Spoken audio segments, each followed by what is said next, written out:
서울의 다양한 생활 정보를 전해드리는 쇼미더 서울입니다.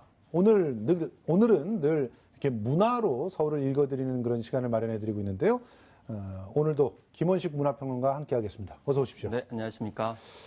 자, 요즘 사실은 엄청난 신드롬을 일으키는 드라마가 하나 있죠. 그렇습니다. 스카이 캐슬. 예, 네. 그렇습니다. 이 노래 한번 들으시면서 한번 그 신드롬을 함께 나눠보시죠. 예, 그렇습니다. 음악만 딱 나와도 그냥 가슴이 막 두근거려요. 아, 그렇죠. 사실은 저는 얼마 전에 그 주인공이었던 그 해나가 죽는 장면에서 너무 굉장히 가슴이 충격을 아파. 받았거든요. 가슴 아팠던 장면이었죠. 아니 근데 이렇게 시청자들이 드라마에 지금 열광하는 이유, 이게 지금 도깨비의 기록도 깰 것 같거든요. 네. 비지상파 최고 시청률이 도깨비 20.5%였는데 지금 19.2%까지 왔으니까. 그렇습니다. 시청률 관점으로만 보면 뭐 도깨비를 뛰어넘겠다 이렇게 얘기하지만 사실 네. 도깨비 같은 경우는 좀 약간 비극적인 내용도 있지만 결국에는 이제 극복하는 사랑의 어떤 과정들이 나오기 때문에 판타지 로맨스잖아요. 그렇죠. 그런데 이 스카이캐슬 같은 경우는 로맨스랑 찾아볼 수가 로맨스와는 없어요. 전혀 반대 지점에 있는 거의 지옥 같은 현실을 이제 다루고 있는 그런 측면이기 때문에 예. 되도록이면 시청률이 안 나왔으면 좋겠다라고 생각이 들지만 오히려 시청률이 많이 나오는 거는 그만큼 이 강남 사교육에 대한 불안과 선망과 그런 좀 비판적 관점들이 교차하고 있지 않나 그런 생각이 들고요. 실제로 강남 엄마 따라잡기라고 하는 한국 사회 현상이 있고 예. 그 가운데에 이 강남 사교육이 자리를 잡고 있기 때문에 그런 점들이 좀 작용하고 있지 않나 싶습니다. 그러니까 제목이 영어 대문자로 스카이, 그러니까 서울대, 고대, 연대 아닙니까? 특정 예. 학교죠. 그리고 이제 캐슬, 네. 성 속에 성. 사는. 그렇죠. 그러니까 서울대, 고대, 연대끼리 성 속에 산다는 그런 그들만의 상징적인, 카르텔. 예. 예.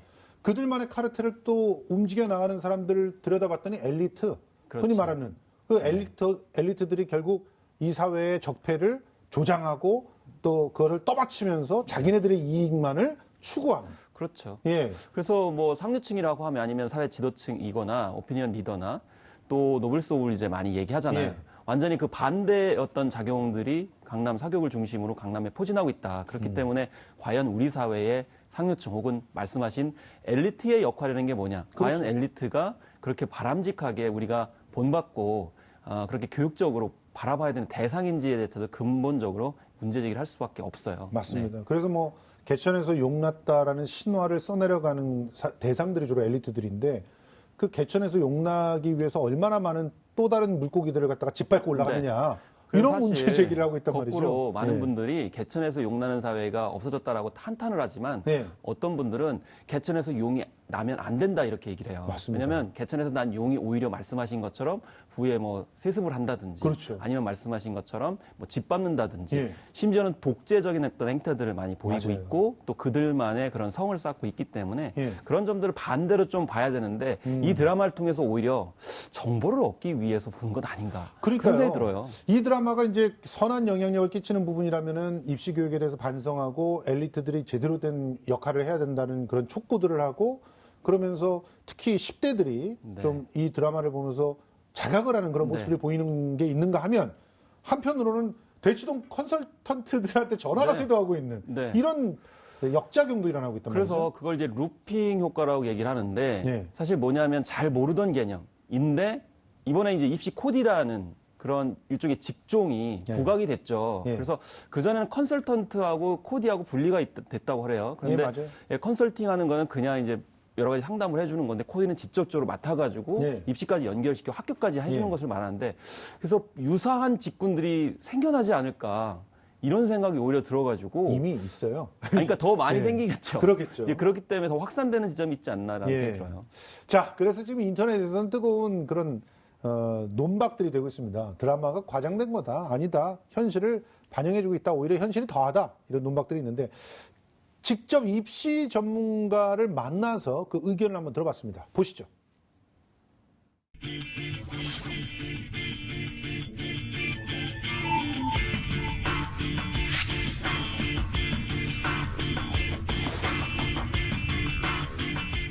입시 코디 그건 사실은 드라마가 과장된 거죠. We are lying. Tell you the truth. 입시 코디가 존재하는 건 아니지만 코디 역할하는 분들은 존재하죠.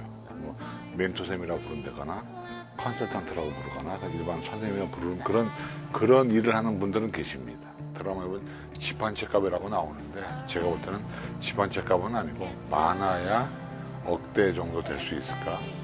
예를 들면 교과에서 어떤 과목이 부족하면 그 과목의 강사를 소개한다거나 강사를 붙인다거나 아니면 비교과인 경우는 동아리 활동을 주선하거나 봉사활동을 주선하거나 그 아이의 교과나 비교과의 학생부 관리 같은 걸 맡아주는 입시와 관련된 모든 것들을 한다 이렇게 볼 수 있습니다.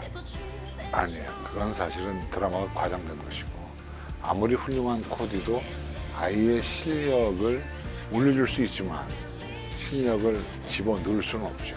수능만 가지고 대학 갈 수 있어요. 그러니까 너무나 그 드라마를 보고 좌절에 빠지지 마라. 그렇게 하지 않고도 얼마든지 대학을 갈 수 있다 이렇게 얘기할 수 있습니다. 뭐 사실은 이 드라마가 인기를 끌고 나니까 실제 서울대 의대생들이 네. 제 서울대 TV에서 이렇게 토론을 하는 그런 장면이 나온 적도 있어요. 그래서 네. 자기네들은 그런 코디 도움 전혀 안 받았다 이러면서 좀 잘난 체로 느껴지기도 했었어요. 그런데 어쨌든 뭐 그 현실은 반영했지만 무조건 100% 코디에 의존해야 대학 갈 수 있는 건 아니다. 이게 핵심이죠. 그렇습니다. 그리고 아까 이제 과장했다는 이제 말씀을 하셨는데 이 김서영 씨가 맡은 입시 코디의 그 악녀 역할 때문에 예. 사실 이 드라마가 그런 식으로 주목을 많이 받는 측면들이 있거든요. 예. 이제 그런 부분에서는 좀 다른 측면이 있다고 생각이 들고요. 근데 예. 중요한 거는 현실이 이제 분명히 존재하고요. 또 그런 과정이 왜 생겼는지 그리고 보니까 상위권에서 이제 1, 2점 당락이 결정이 되기 때문에 예. 그걸 보조하기 위해서 이탈하지 않기 위해서 하는 것이지 뭐 실력이 없는데 억지로 만든다든지 뭐 완벽 통치학처럼 그렇게 코디가 해주는 역할은 분명 아니라는 걸 선을 그어야 되겠죠. 그렇습니다. 뭐 사실은 뭐 이 코디들의 실태는 2015년 때 정점이었어요. 그래서 그때 당시에 제가 저도 이 드라마 쪽을 한번 개발을 해보려고 그럼요. 예. 그래서 그 소재를 가지고 취재를 쭉 하고 그러면서 작가들하고 같이 뭐 드라마 골격을 짜본 적이 있는데 그때의 내용이 고스란히 스카이캐슬에 들어가 있어서 여러 가지 생각들을 했습니다. 그런데 네. 그 취재를 했던 곳이 어디냐면 대치동이었거든요. 네. 그 대치동의 학원 선생들이나 또 돼지 엄마라고 흔히 부르는 사람들을 네. 가지고 취재를 했었는데 왜 대치동이 대한민국의 사교육을 상징하는 곳이 돼버렸을까요? 저는 박정희 정권의 이제 강남 개발사가 만든 변형된 괴물이라고 저는 생각을 해요. 그래요. 일단 강남 개발하면서 거기에 집중된 일종의 부유층들, 거기에다가 명문고들을 강남으로 대거 이주를 했잖아요. 맞아요. 그러다 보니까 또 대치동 중심으로 의사나 뭐 변호사와 같은 좀 지적 자본을 가지고 이 자리를 잡았던 성공을 했던 엘리트들이 자기의 대물림을 해야 되니까 예. 결과적으로 사교육에 뛰어들게 되면서 대치동을 중심으로 고액 이 사교육이 활성화가 된 거죠. 그것이 예. 또 강남 전체로 아니면 전국 전체로 이제 가게 되는 상황들이 벌어졌기 때문에요. 예. 그래서 결국 강남을 잘못 개발한 잘못 단추를 끼운 이후에 그런 어떤 부작용들이 지금까지도 이어지고 있지 않는가. 그래서 서울을 어떻게 과연 개발을 할 것인가에 대한 그런 점들도 앞으로 반면 교사를 해야 되지 않을까 하는 생각이 들어요. 아니 제가 대치동에서 살았잖아요. 자라났잖아요. 너무나 잘하시잖아요. 네, 그러니까 이 얘기를 들으면서 가슴이 막 미어지는 게 네. 실제로 제가 다니던 고등학교가 이제 태북 사람들과 태남 사람들이 아, 그렇죠. 태남로. 확실히 구분되는 예. 그런 학교였어요. 그렇죠. 거기 태북은 압구정동을 얘기하지 않습니까? 그렇죠. 전형적인 재벌과 또 그렇죠. 그런 집안 자체가 집안 무료한- 자체가 아주 괜찮은. 예. 그러니까 거기로 쫓아가려면 대치동 사람들은 결국은 입시에 목매일 수밖에 그 없었던 어느 대학을 가느냐에 예. 따라서 뭐 사다리에 올라간다는 그런 강박관념이 많이 있었고 거기 시달렸거든요. 예. 그게 그러니까 깨져야 되는 결과적으로 거예요. 지금 현재 보면은 이 잘못 만들어진 개발 계획과 네. 그로 인해 잉태돼 있는 아주 기형적인 대치동이라는 공간이 결과적으로 이런 욕망이 들끓게 만드는 그런 곳으로 만들어놨다는 그렇습니다. 얘기입니다. 그리고 무엇보다도 대학만 가면 아니면 유명한 대학만 가면 모든 어떤 가용 자원들을 다 편취할 수 있다라고 하는 예. 잘못된 부의 관점들 그런 그들만의 리그 이런 것들이 많이 깨져야 되죠. 사실 예. 뭐 그 대학의 어떤 특정 몇 개 대학 상관없이 예. 자기 뭐 재능과 실력이 있으면 성공할 수 있는 그런 사회를 만들었어야 되는데 예. 이 서울이 이제 그런 것들을 좀 나쁜 쪽으로 강화한 측면들 앞으로 좀 개선돼야 되지 않을까요? 제 때는 이렇게 학생들이 학원을 갈 수 없었기 때문에 자가용들이 전부 독서실 앞에 있었어요. 그때 당시 유명 독서실 앞에 쫙 있었는데 요즘에는 학원 앞에 그냥 주차 전쟁이 벌어지고 있더라고요. 그런데 이게 대치동뿐만이 아니라는데 지금 요즘에 비극이 있는 거 아닌가. 대치동 같은 스타일 그러면서 김포에도 얼마 전에 생겼어요. 네.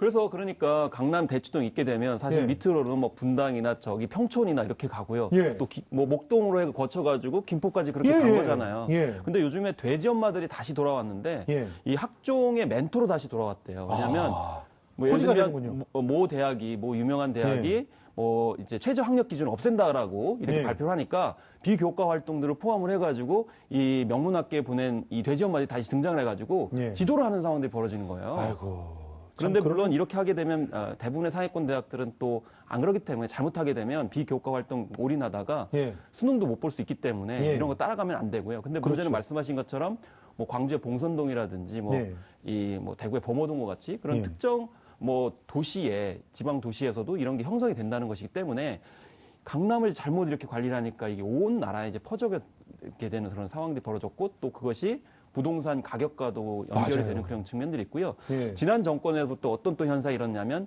그걸 내세워 가지고 부동산 투기하는 이 작전 세력 혹은 그 투기를 강사들, 주장하는, 예. 저자들이 그걸 명분 삼아 가지고 또 가격을 엄청 올리고 아하. 그러면서 교란을 해주게 되고 이런 것이 지금까지도 후폭풍이 이루어졌기 때문에 예. 결국엔 단순한 문제가 아니고 이제 우리나라의 어떤 전체 모순들을 견인하고 있다라고 볼 수가 있는 거죠. 아니 이러다 보니까 뭐 사교육비가 어마어마하게 들지 않습니까? 지금 현재 그 강남의 사교육비는 어느 정도 그 강북하고 차이가 나는지 좀 정리가 그렇습니다. 되어 있나요? 그래서 뭐 강북보다 32만 원 정도 더 많다 이런 조사가 있고요. 그리고 한 달에? 예, 비수도권의 경우에는 광역시나 지방보다 2배 정도 많은 것이다 이렇게 얘기를 하고 있거든요. 예. 물론 사실 이게 가격으로 따지면 안 되는 측면들이 있어요. 왜냐하면 무엇보다도 이 사교육에 노출되는 정도를 보게 되면 빈도수? 오히려 예. 굉장히 집중적으로 이제 되고 있는 그런 측면들이 있기 때문에 결국 강북과 뭐 강남을 비교할 수 없는 점들이 있다. 어렸을 때부터 사교육에 노출된 사람과 뭐 일시적으로 노출된 그런 뭐 학생 같은 경우는 뭐 편차가 다를 수밖에 없죠. 그렇기 때문에 거꾸로 비용을 더 많이 들인다고 그래가지고 그러니까 강남은 무조건 따라잡기식으로 겉으로만 한다고 그래서 효과가 있는 것은 거꾸로 아니라는 점을 이제 생각해야 될 때 이런 단순 수치 가지고 또 따라잡아야 된다, 예. 올려야 된다 이렇게 하는 정말 잘못된 선택이라고 생각이 드네요.